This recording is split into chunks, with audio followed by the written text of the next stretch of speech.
Hello, everyone. There's several stories I wanted to share today when it comes to the war in Ukraine that once again demonstrate how many pieces are involved when one country decides to try and invade another country. And the conflict lasts long because right now the US also appears to be in just such a conflict, and we don't know when it's going to end. So, what is this about? Zelensky proposes energy ceasefire with Moscow. There is actually more to this. Russian media and Russian government have all been whining why Ukraine is targeting Russia's specifically oil infrastructure. And we talked about that bit many times in the past. And basically, Ukraine said, well, you stop hitting ours, we'll stop hitting yours. How about it? So far, Russia hadn't agreed to anything. But it is important to point out that Ukraine put the offer on the table. And again, is it a ceasefire? Not really. Would it be a step in the right direction? Yes. We'll see. Another story. This is sort of a culmination of all of the different bits and pieces that I told you about in the past, all of the reports that kept breaking about Russia recruiting mercenaries from abroad. So at this point, the number of foreign fighters fighting on Russian side in this war had risen to above 27,000. Why is this important? Well, because back in November, it was only 18,000. And at this point, there are reports and there is some evidence that Russia is recruiting from at least 135 countries. Now, look at the list of countries, and this is not a full list. This is just some countries. So Egypt, Yemen, Somalia, Iraq, Algeria, Syria, Morocco, Jordan. We also know, this is the Arab countries, we also know that they have been recruiting from Zimbabwe. They have been recruiting from India, Cuba, Nigeria. So the list goes on and on.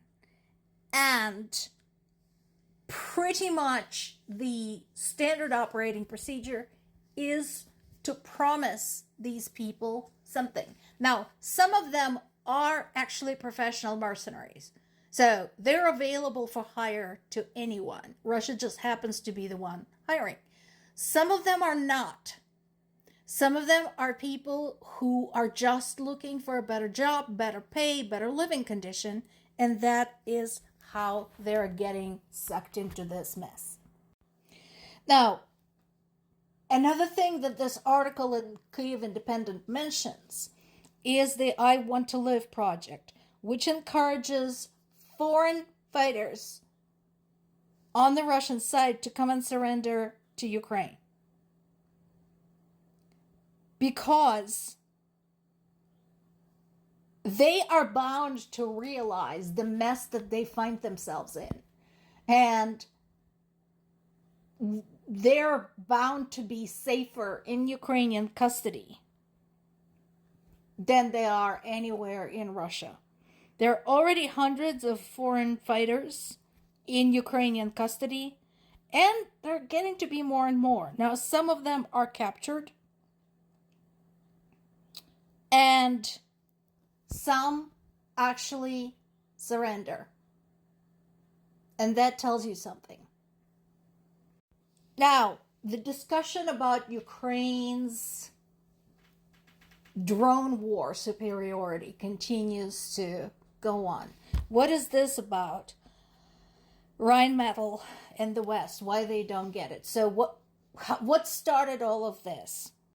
Basically, Rheinmetall CEO Armin Pepperger said that Ukrainian drones are not really any kind of innovation because the drone technology has been around for years.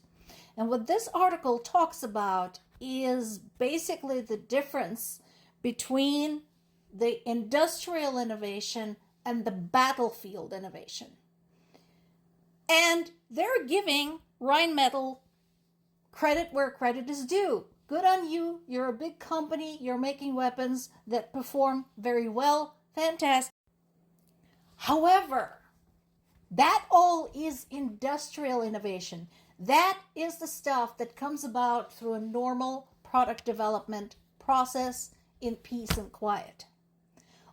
The innovation we're talking about that comes from Ukraine right now is battlefield innovation. It's taking, yes, existing technology and modifying it endlessly, improving it, perfecting it, and more importantly, testing it in the field. And all of that is happening at the same time you are flying the proverbial plane while assembling it. And this is all happening under wartime conditions. So far be it for the author of this article to undermine or underestimate Rheinmetall's prestige as a military equipment and weapons manufacturer. But this is a really good point. It's easy to sit in your fucking office and say, oh, this is not really innovation. Go try fighting an actual war. Just a thought. Speaking of weapons, this is another great article. Again, this is a story that is not going to get covered by a lot of the Western sources, not in this detail, and definitely not going to get covered by Russia because they don't want to admit that this had happened to them. So what is this about? This is about Ukraine using a Storm Shadow missile to strike Russia's weapons factory. And I like this. And why does it matter? What this article talks about is how the modern weapons, including drones, missiles, glide bombs, airplanes, all of it, require microchips. What do microchips require? Clean room environment, right? If you have ever seen documentaries about how microchips are made, you'll know this, right? It's a sterile environment. So this particular strike, what matters about it is not just that it struck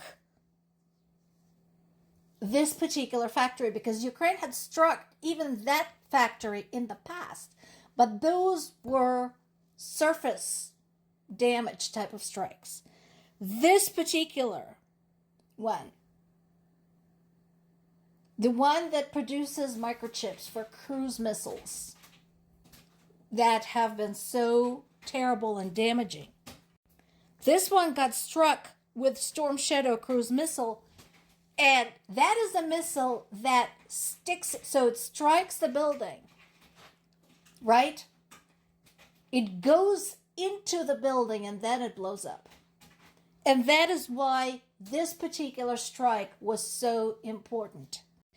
Basically, unlike the previous 6 strikes that were carried out by drones that did some damage, this one destroyed the microchip manufacturing environment in that factory.